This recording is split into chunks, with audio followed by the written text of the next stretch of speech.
Saudari, malam ini kita akan membahas mengenai bagaimana seharusnya kehidupan manusia yang menurut rencana Allah. Kita selama 2 minggu sudah membahas mengenai apa itu tujuan dan rencana Allah. Kita mengenal rencana Allah tidak lain adalah ekonominya.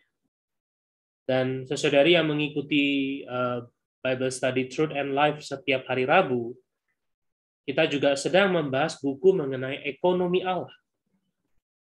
Namun malam ini kita akan melihat bahwa ekonomi Allah ini sangat berkaitan dengan diri kita. Maka seharusnya kehidupan yang kita tempuh adalah berbeda dengan kehidupan manusia secara umum.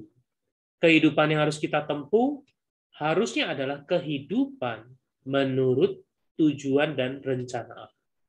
Itulah beban di dalam berita malam ini. Baik, sebelum kita mulai, saya izinkan saya memimpin saudari. Mari kita sama-sama kembali berdoa, mengarahkan hati kita pada Tuhan, memohon Tuhan memberikan kita terang, hikmat, dan wahyu. Memohon Tuhan menanggalkan segala rasa tahu kita, rasa cukup kita. Biarlah kita belajar miskin di hadapannya, terbuka kepadanya. Maka firman Tuhan akan memiliki faedah, impact, kuasa di atas diri kita. Mari, saudari, kita berdoa.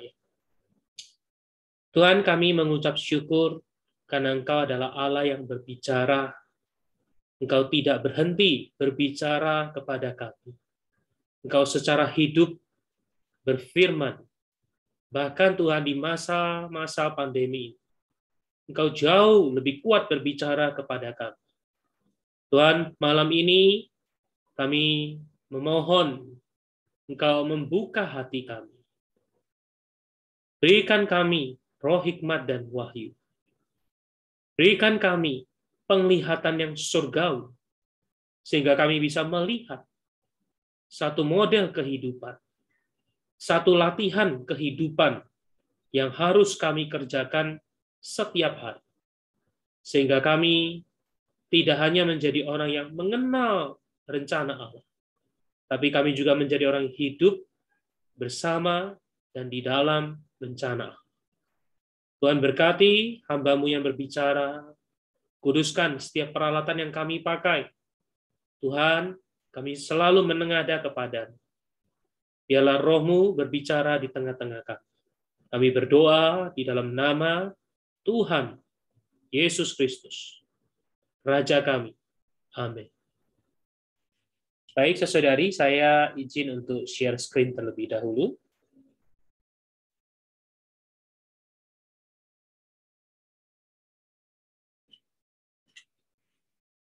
Oke, cukup terlihat ya, saudari. Saudari, malam ini seperti yang tadi saya katakan, kita akan membahas mengenai kehidupan manusia menurut rencana Allah. Ya.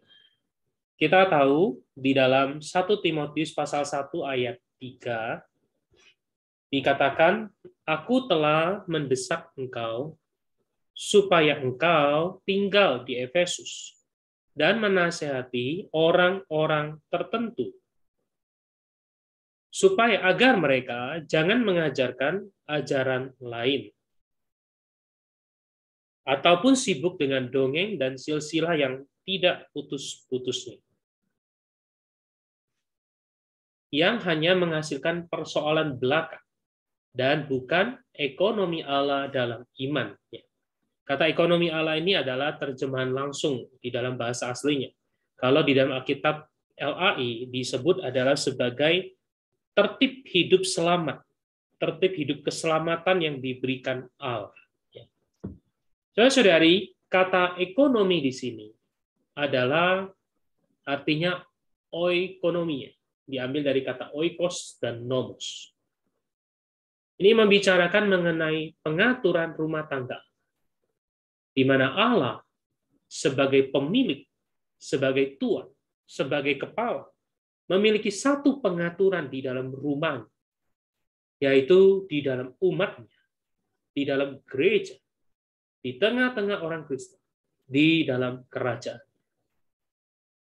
Dan kita tahu, saudari, melalui pelajaran 2 minggu yang lalu, kita melihat bahwa rencana Allah ini sangat berkaitan dengan dimulai dari penciptaan, di mana Allah menciptakan manusia secara khusus, unik, yaitu berbeda dengan ciptaan yang lain. Manusia diciptakan menurut gambar dan rupa. Manusia diciptakan sebagai satu bejana untuk diisi. Tujuannya adalah supaya manusia menjadi satu bejana yang menampung diri Allah, dan melalui itu manusia bisa menjadi wakil Allah, ekspresi Allah di atas bumi, menjadi wakil kekuasaan. Dengan demikian, maka Allah memiliki jalan untuk mendatangkan kerajaan. Tetapi kita tahu manusia jatuh di dalam dosa. Manusia bukan mengambil Allah, melainkan manusia memakan buah dari pohon pengetahuan baik dan jahat. Sehingga manusia menjadi rohnya mati. Manusia harus meninggalkan Taman Eden. Manusia harus menempuh satu kehidupan di bawah kutuk dosa.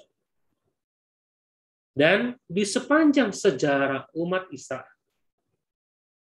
kita melihat memang Allah menjaga memelihara bangsa ini. Tetapi bangsa ini berulang-ulang kali jatuh, bangun, jatuh, bangun, dan jatuh, bangun, dan jatuh, bangun. Terus menerus. Dimulai dari generasi, ya, mulai dari Kain jatuh, sampai kepada zaman, nanti kita akan bahas poin, Allah menyesal menciptakan manusia pada saat itu. Kalau Allah memanggil satu orang, di mana Allah mendambakan melalui dia, Allah mendapatkan satu umat, itulah Abraham. Nah, Allah berharap mendapatkan satu umat yang terpanggil, sehingga mendapatkan bangsa Israel. Tetapi kita tahu sejarah bangsa Israel membuktikan bahwa bangsa ini terus-menerus jatuh. Sehingga rencana Allah seakan-akan gagal. Tapi Allah tidak pernah gagal. Melalui waktu 2000 tahun yang lalu, Allah sendiri datang menjadi manusia. Dia berinkarnasi menjadi manusia. Dia adalah Allah yang adalah firman yang dari kekekalan sudah ada. Suatu hari firman ini menjadi manusia. Diam di antara manusia. Dia menempuh satu kehidupan manusia yang sempurna. Dia menjadi prototipe perampungan rencana Allah, di mana manusia menampilkan Allah. Sehingga di dalam Injil kita melihat Tuhan berkata ketika dia ada, maka kerajaan Allah itu ada di tengah-tengah mereka. Karena dia sang raja. Dia adalah manusia yang menampilkan. Lalu melalui dia, Allah meletakkan satu contoh, satu foto, satu model manusia yang menampilkan. Lalu model satu-satunya naik ke atas kayu salib, menanggung seluruh dosa dan kutuk kita. Dia tergantung di atas salib. Dia mati menggantikan kita. Dia dikubur selama 3 hari. Dia menantang kuasa maut. Lalu hari ketika dia bangkit, dia menyatakan kemenangan, dan dia terangkat, dia menjadi roh pemberi hayat. Itulah sebabnya di dalam kebangkitan, suatu hari ketika murid-murid sedang berkumpul di satu tempat, jendela tertutup, pintu tertutup, tiba-tiba Tuhan hadir di tengah-tengah mereka. Tuhan berkata, damai sejahtera menyertai. Lalu Tuhan berkata, mengembuskan pada mereka, terimalah Roh Kudus. Itulah pertama kali roh pemberi hayat masuk ke dalam manusia, melahir ulangkan manusia. Itulah kaum beriman. Melalui Allah memiliki jalan masuk ke dalam kita, tinggal di dalam kita, berhuni di dalam roh kita. Apakah ini cukup? Tidak. Allah ingin menggandakan model kehidupan Yesus Kristus, manusia Allah yang sempurna, tercetak, terbentuk di atas setiap kaum beriman.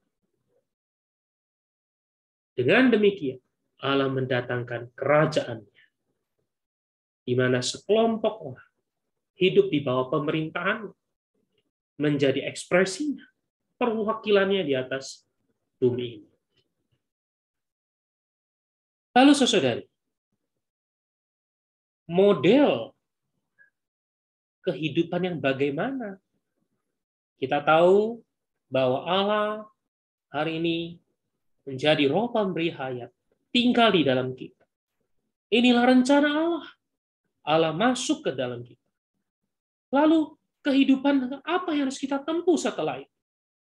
Kehidupan yang bagaimana yang bisa menurut rencana Allah. Mari kita melihat bagaimana Alkitab mewahyukan. Ya. Saya berusaha membuat lebih sederhana bahwa di dalam Alkitab, ketika membicarakan model kehidupan manusia, saya bagi menjadi 3 golongan. 3 golongan. Dan 3 golongan ini bukan hanya terjadi di atas orang tidak beriman, bahkan juga ada di antara orang-orang beriman. Artinya, saudara, Alkitab sendiri membentangkan pada kita bahwa menjadi seorang beriman, menerima Tuhan, hidup, tinggal di dalam kita.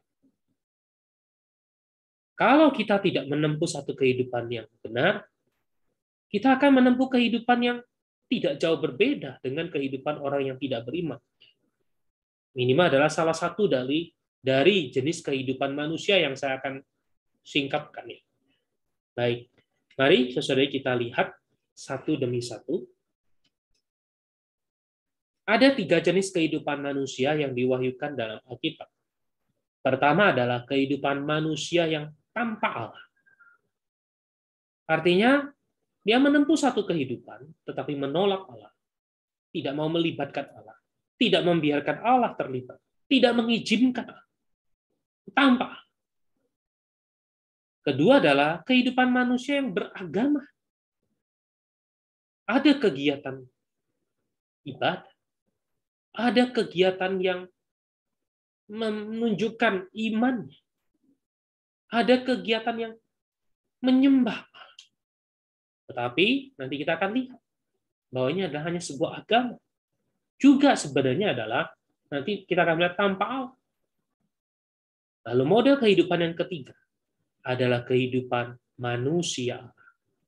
Kehidupan manusia yang menampilkan Allah. Kehidupan manusia yang mewakili Allah. Kehidupan manusia menurut rencana Allah. Mari, sesuai kita lihat satu poin demi satu poin. Ya. Saya cek waktu supaya tidak lewat. Pertama adalah kehidupan manusia adalah kehidupan tanpa Allah.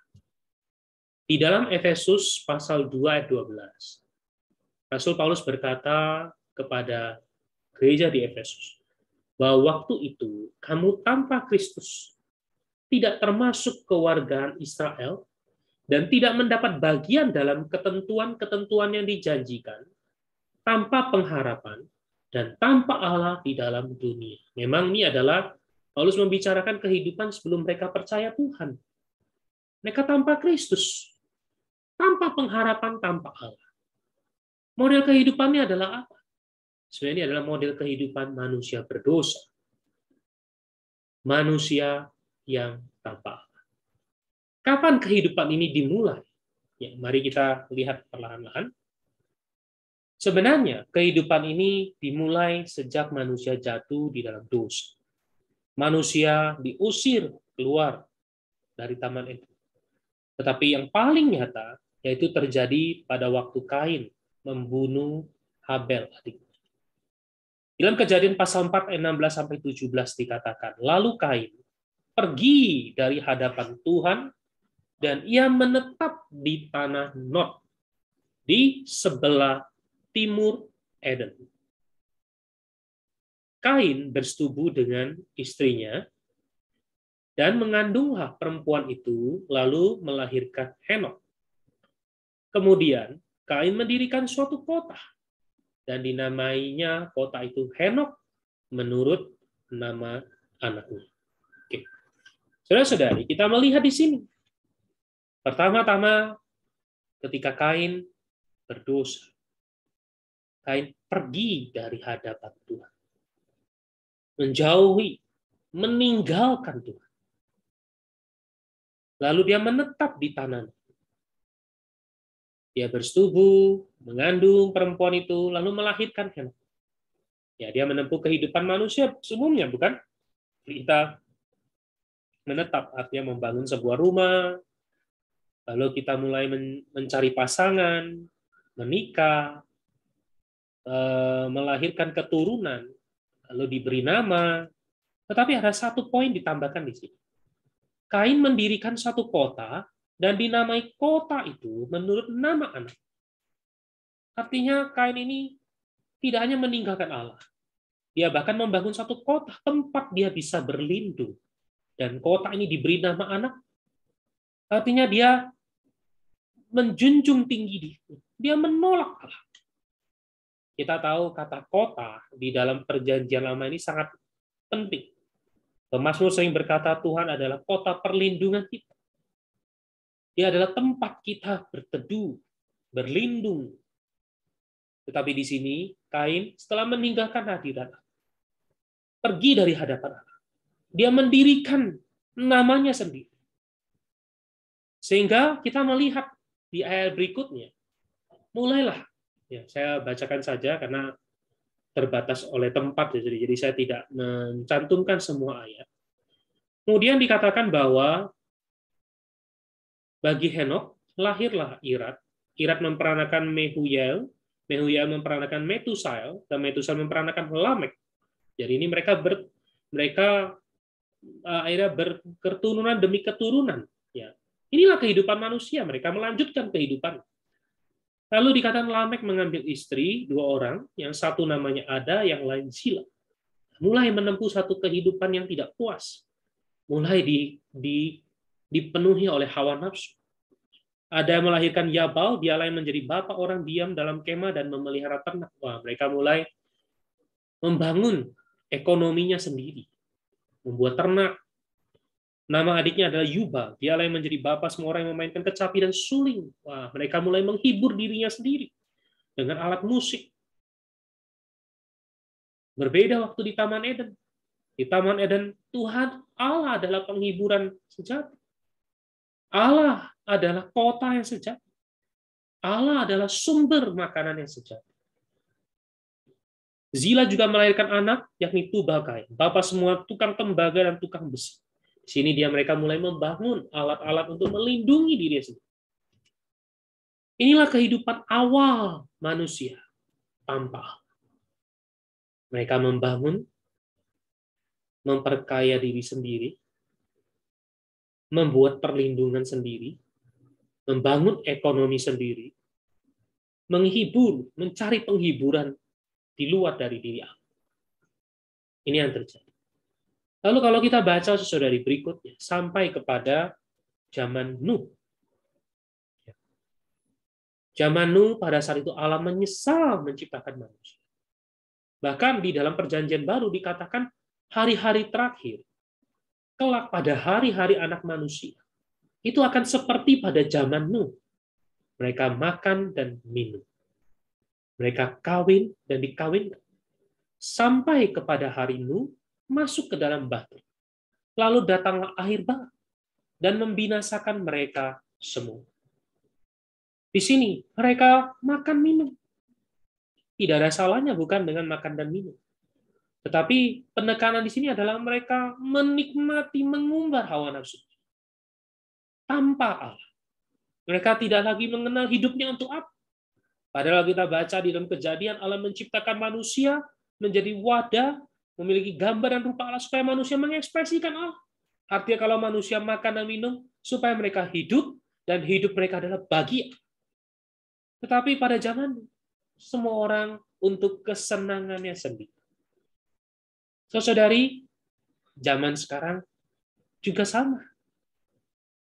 Ya, apalagi dengan zaman teknologi yang makin maju. Semua orang hari ini suka memamerkan dirinya sendiri. Makan apa, harus segera posting. Berharap banyak orang yang like, berharap banyak orang yang follow, berharap banyak orang yang memberikan komen yang bagus. Bertanya, merasa menjadi orang yang paling hebat kalau adalah orang yang paling pertama mencoba makanan baru, makanan yang viral, dipuji, ditanya. Itu yang terjadi, saudara.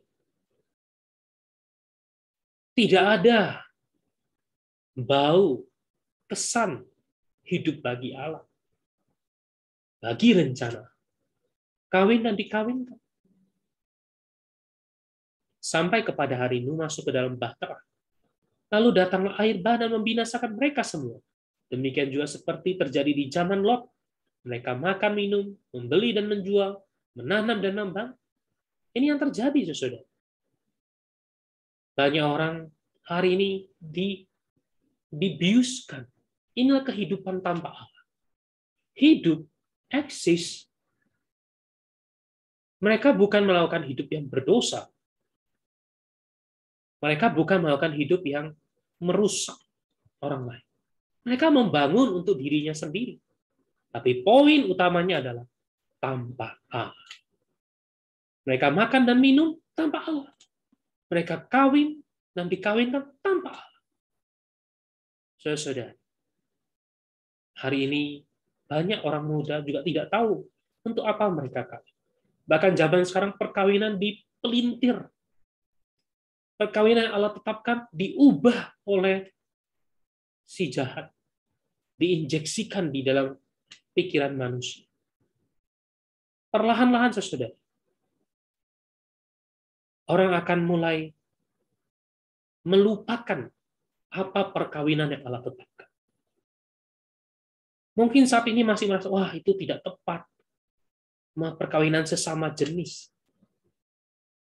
Ya, seorang mengubah jenis kelaminnya. Tapi saudara, saya belakangan ini terus melihat, ya, baik dari tontonan, baik dari berita, bahkan saudara, di dalam tontonan anak-anak saja, ini mulai diselipkan. Konsep ini mulai ditanamkan. Sehingga pelan-pelan semua berubah. Perkawinan bukan lagi untuk Allah.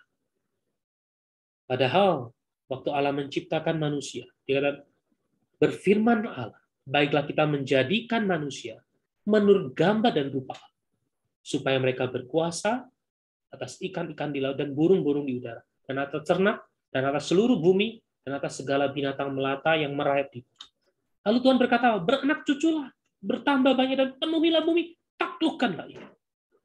Tujuannya adalah Allah ingin mendapatkan kuasanya kerajaan. Tapi hari ini apa yang orang-orang kerja? Perkawinan dipelintir. Yang mengawinkan, yang dikawinkan pun dipelintir semua. Rumah, membeli, menjual, menanam, membangun, semuanya berubah. Saudari, inilah kehidupan tanpa Allah. Ini bukan sekadar kehidupan berdosa. Ini kehidupan yang sepertinya benar, baik, membangun keamanan sendiri. membangun perlindungan sendiri, membangun ekonomi sendiri. Poin pentingnya adalah tanpa Allah. Saudari, hari ini kehidupan macam apa yang kita tempuh? Kita disebut sebagai seorang beriman. Tapi kehidupan apa yang kita tempuh? Apakah kita juga termasuk kehidupan manusia tanpa Allah? Allah ada di dalam roh kita, tapi terpenjara. Tidak dibiarkan dia berkuasa. Dia berhenti sampai di sana. Kita hidup mengumbar hawa nafsu kita. Mengumbar keinginan daging kita. Untuk nama kita. Untuk disanjung orang. Dan seterusnya. Saudari, semoga Tuhan mencelikan kita. Menerangi jauh lebih baik. Supaya kita diselamatkan dari hari-hari yang jahat. Kita mengenal rencana Allah, namun kita juga perlu menempuh kehidupan menurut rencana Allah. Mengenal satu hal, menempuh kehidupan adalah satu hal yang lain. Kita perlu Tuhan menyelamatkan kita. Kita makan minum adalah bagi rencana Allah. Kita menikah atau kita menikahkan anak-anak kita kelak adalah juga bagi rencana Allah. Kita membeli, menjual, harus adalah bagi rencana. Kita membangun juga adalah bagi rencana. Kalau demikian, maka kita akan diselamatkan dari kehidupan tanpa Kristus, tanpa pengharapan, dan menjadi kehidupan yang penuh dengan makna. Baik, saya lanjutkan. Kehidupan yang kedua adalah kehidupan manusia yang beragama. Oh, mereka tidak terlibat atau mereka bisa membatasi, tidak terlibat dalam hal-hal duniawi. Mereka sangat ahli di dalam kegiatan ibadah agama. Nah, saya mengutip apa yang Rasul Paulus katakan kepada Timotius. Dia mengacu kepada orang-orang beriman juga. Secara lahiriah, mereka menjalankan ibadah mereka. Tetapi pada hakikatnya, mereka memungkiri kekuatan. Jauhilah mereka.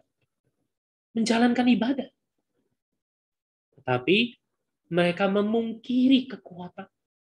Mereka sepertinya melakukan kegiatan agama. Saudari, hari ini juga sama. Kita perlu Tuhan menerangi kita. Lebih-lebih saya sebagai seorang yang melayani. Oh, banyak ibadah yang saya lakukan. Banyak saya menjalankan ibadah. Apalagi kalau hari Minggu menjalankan banyak pelayanan. Dari pagi sampai malam. Tapi saudari, pertanyaannya adalah, apakah pada hakikatnya saya mengalami kekuatan atau saya memungkiri kekuatan? Baik, kita lihat dulu ayat sebelumnya. Ayat sebelumnya Paulus berkata, ketahuilah pada hari-hari terakhir akan datang masa yang sukar, mereka akan mencintai dirinya sendiri, menjadi hamba uang, membual, menyombongkan diri, menjadi pemfitnah, berontak terhadap orang tua, tidak tahu berterima kasih, tidak mempedulikan agama. Kelihatannya beragama, tapi nggak mempedulikan sebenarnya. Tidak tahu mengasihi, tidak mau berdamai, suka menjelekkan orang, tidak dapat mengekang diri, garang, tidak suka yang baik, suka mengkhianat, tidak berpikir panjang, berlagak tahu, lebih menuruti hawa nafsu daripada menuruti Allah. Saudari, inilah kehidupan beragama. Ada aktivitasnya, tetapi tidak ada kekuatan. Ya. Saya ingin sedikit sharing dari sidang firman pagi ini di dalam gereja. Dan saudari, kita tahu kita bersama-sama sedang memasuki 1 dan 2 Samuel. Kita melihat Samuel adalah seorang yang memiliki 4 status ganda. Dia adalah nabi, dia adalah imam, dia adalah raja, dia adalah hakim. Dia dipakai Allah begitu besar untuk mendatangkan kerajaan di bawah pimpinan Raja Daud.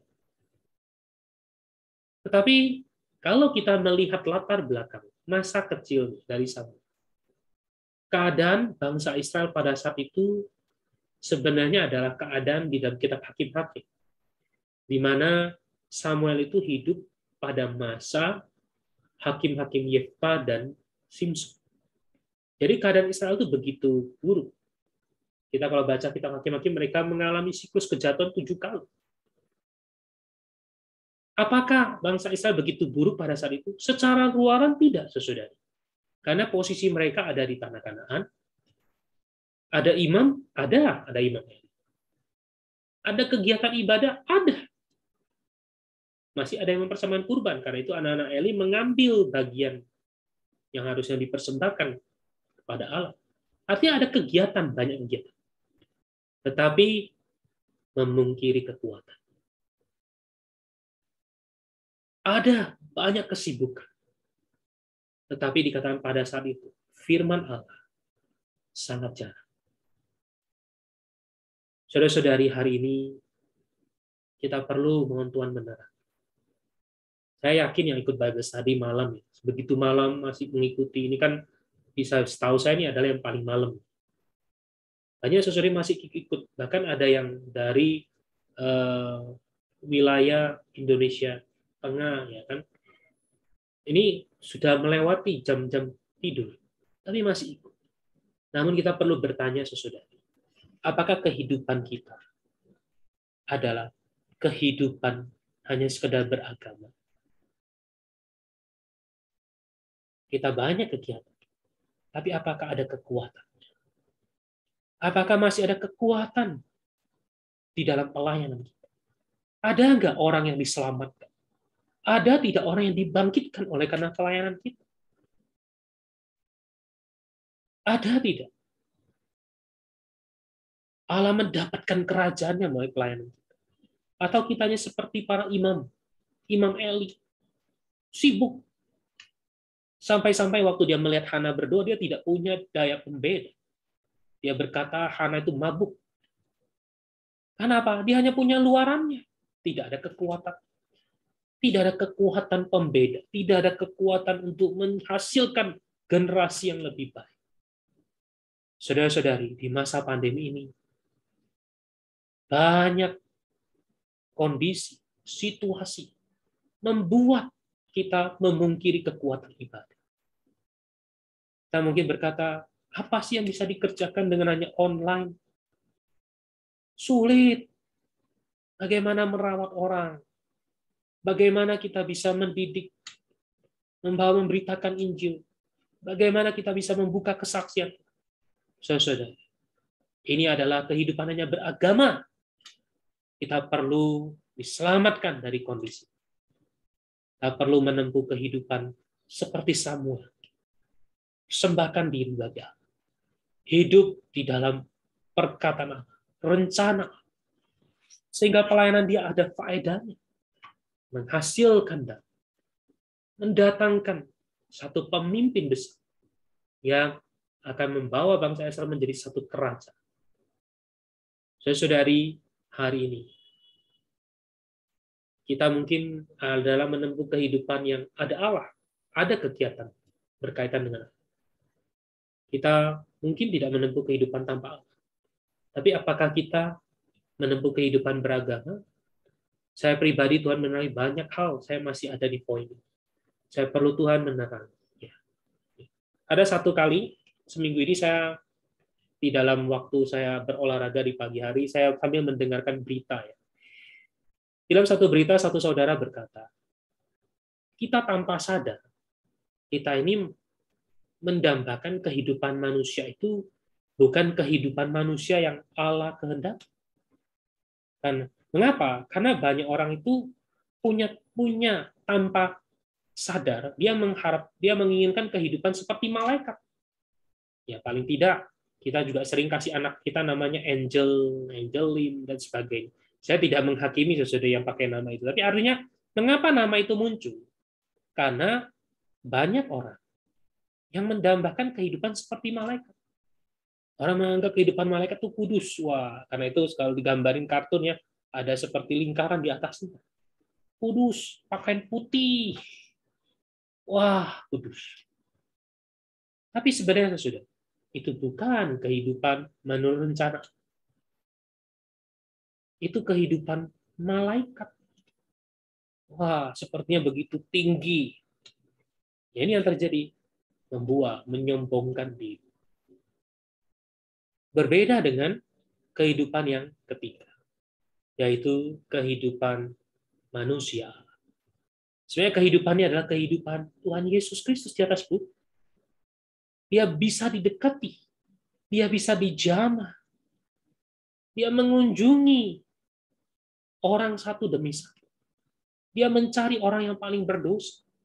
Perempuan Samaria dia tunggu. Tapi saudara, seringkali kehidupan kita, pelayanan kita adalah pelayanan beragama. Kita tidak rela menunggu orang yang menyebalkan. Kita tidak rela mengurusi orang yang merepotkan.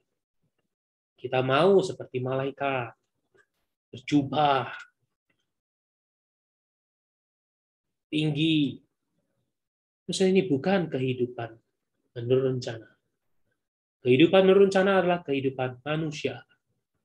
Dalam 1 Timotius 6 ayat 11 dikatakan, tetapi engkau, hai manusia, jauhilah semuanya. Kejarlah keadilan. Kejar. Jauhi semua yang nggak benar. Kejar keadilan. Keadilan itu adalah apa? Diri Allah sendiri yang adil. Adil benar adalah, adil itu adalah standar. Standar kita harus adalah Allah. Kita perlu mengejar diri Allah. Waktu kita melayani. Ya. Nah, saudari, di dalam pelayanan tentu kita tidak selalu menemukan hal-hal yang menyenangkan. Kadang kita harus melayani orang yang merepotkan. Kadang ada orang yang sudah dibantu, malah meminta lebih, tidak berterima kasih, juga kadang suka memfitnah. Tapi saudari, kalau kita adalah orang yang menempuh kehidupan manusia menurut rencana, kita akan mengejar keadilan. Bukan keadilan menurut saya. Keadilan menurut saya adalah, wah orang ini sudah dibantu, tidak tahu terima kasih. Nggak perlu dibantu lagi. Tidak. Tapi keadilan adalah menurut Allah. Bagaimana Allah terhadap manusia? Allah mengasihi. Bahkan firman Tuhan berkata, janda-janda miskin harus dipelihara. Maka saudari, ketika dalam perkara ini, saya kembali bertobat. Saya kembali melayani. Kembali memperhatikan ya, orang-orang tersebut. Apakah sudah berubah? Juga belum tentu berubah. Tetapi ingat satu hal. Allah. Apa yang Allah kehendaki? Kadang kita tidak mengerti, Tuhan mengizinkan ini terjadi, itu terjadi. Ya. Mungkin kita kehilangan orang yang kita kasih, kita kehilangan pengharapan kita. Lalu kita berkata, Tuhan, kehidupan manusia apa yang harus saya tempuh? Saudari, kejarlah keadilan. Kejarlah diri Allah sendiri. Ibadah. Ibadatnya apa? Allah diekspresikan di dalam kita. Allah ditampilkan. Kita harus seperti Paulus berkata, aku rindu ditemukan di dalam Kristus. Kesetiaan, kasih, kesabaran, panjang sabar, endurance, lemah lembut. Inilah kehidupan manusia. Inilah kehidupan yang Paulus ekspresikan. Kemanapun dia melayani. Bahkan ketika di penjara, difitnah, oleh karena ada beberapa orang yang memberitakan Injil itu maksud yang jahat. Dia berkata, terpujilah bagaimanapun juga Injil diberitakan. Saudari, inilah kehidupan manusia. Nah, bagaimana menempuhnya? Oh, kehidupan manusia adalah memperhidupkan keinsanian Kristus yang dipertinggi. Ya, kehidupan manusia ada Allahnya memperhidupkan keilahian Kristus. Jadi, saudari, bagaimana Paulus berkata? Sebab aku telah mati oleh hukum Taurat. Untuk hukum Taurat. Supaya aku hidup untuk Allah. Aku telah disalibkan dengan Kristus, namun aku hidup. Tetapi bukan lagi aku sendiri yang hidup, melainkan Kristus yang hidup di dalam aku. Dan hidupku yang kuhidupi sekarang, di dalam daging, adalah hidup oleh iman dalam Anak Allah yang telah mengasihi aku dan menyerahkan dirinya untuk aku. Puji Tuhan, saudari, inilah kehidupan menurut rencana Allah. Mati untuk hukum Taurat, mati oleh hukum Taurat. Kita hidup adalah untuk apa? Kita perlu disalibkan, artinya diri kita semua apa adanya kita perlu ditanggalkan. Mengapa manusia bisa melangkah menempuh hidup tanpa Allah? Karena manusia mulai menjunjung tinggi dirinya, membangun dirinya sendiri. Ingat pengalaman Kain ketika dia diusir. Dia mulai membangun kota sendiri. Dia mulai membangun keturunan sendiri. Tanpa Allah. Saudara, kita perlu membuang semua keinginan kita. Kita perlu kembali mengambil kehendak. Ya. Bahkan saudari, saya ingat waktu saya mulai pada usia mulai mencari jodoh. Ya. Saudara yang melayani saya selalu mengingatkan, pernikahan adalah untuk Tuhan. Perlu baik-baik berdoa. Bukan meminta, Tuhan aku mau yang ini, modelnya seperti ini, yang warna kulitnya seperti ini, tampilannya seperti ini, kalau boleh dari suku ini dan sebagainya. Memperhatikan bibit bobot bebek. Tidak sesuai. Bisa dibawa belajar melihat rencana bahwa pernikahan saya adalah bagi kehendak. Dan mulai berdoa. Mulai berdoa. Sampai waktu saya sudah mulai ketemu dengan istri saya sekarang. Saya masih berdoa. Tuhan, kalau ini bukan kehendak, Tuhan angkat perasaan suka ini dan putuskan hubungan. Tapi kalau ini adalah kehendak-Mu, bangun kami bersama-sama. Jadi orang yang melayani dengan sungguh-sungguh, melayani untuk Tuhan. Saudari, ya semoga saya tahu di sini banyak orang yang tua juga bisa memperhatikan di dalam gereja orang-orang muda bahwa mereka menempuh kehidupan manusia yang tepat, manusia menurut rencana. Kita sendiri perlu juga membangun teladan seperti Paulus berkata pada Timotius, perlu mempercayakan pada mereka. Jangan ceritakan dongeng, silsilah nenek moyang. Karena di dalam gereja kita suka menambahkan dongeng-dongeng, silsilah. Mari saudari, kita perlu menempuh kehidupan manusia. Ya, belajarlah seperti Hana, berdoa satu dengan kehendak, persembahkan diri pada, persembahkan yang terbaik yang kita miliki. Paling tidak kita punya waktu, persembahkan waktu kita. Kita punya tenaga, persembahkan tenaga kita. Kita punya harta, persembahkan harta kita.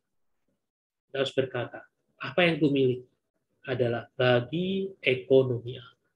Puji Tuhan, karena waktu saudari saya tidak bisa membahas lebih banyak, lebih rinci, tapi saya percaya Roh Kudus akan berbicara lebih banyak. Tuhan sendiri akan berbicara di batin setiap saudari. Ya. Mari saya tutup di sini, kita berdoa ya. Tuhan, terima kasih Kau adalah Allah yang berbicara. Kau juga adalah Allah yang hidup. Engkau tidak hanya hidup di dalam roh kami. Engkau ingin meluas, meresapi seluruh bagian jiwa kami. Tuhan, bimbing hari-hari kami. Bimbing latihan kehidupan kami. Menempuh satu kehidupan manusia yang tepat. Sebagai suami yang tepat. Sebagai anak yang tepat. Sebagai orang tua yang tepat, sebagai istri yang tepat, sebagai karyawan yang tepat, sebagai tuan yang tepat, yaitu Tuhan kehidupan manusia. Tuhan, kami perlu kasih karunia-Mu, terus menjaga memelihara kami. Kami berdoa, kami serahkan juga setiap saudari yang hadir malam ini, kiranya firman Tuhan berbicara lebih banyak, lebih dalam, lebih terang. Segala mulia, hormat, hanya bagi Tuhan saja. Amin. Baik, Puji Tuhan, saudari, karena waktu ya mungkin tidak bisa tanya jawab dan memang saya cek juga tidak ada pertanyaan. Demikianlah kelas pendalaman Alkitab malam ini.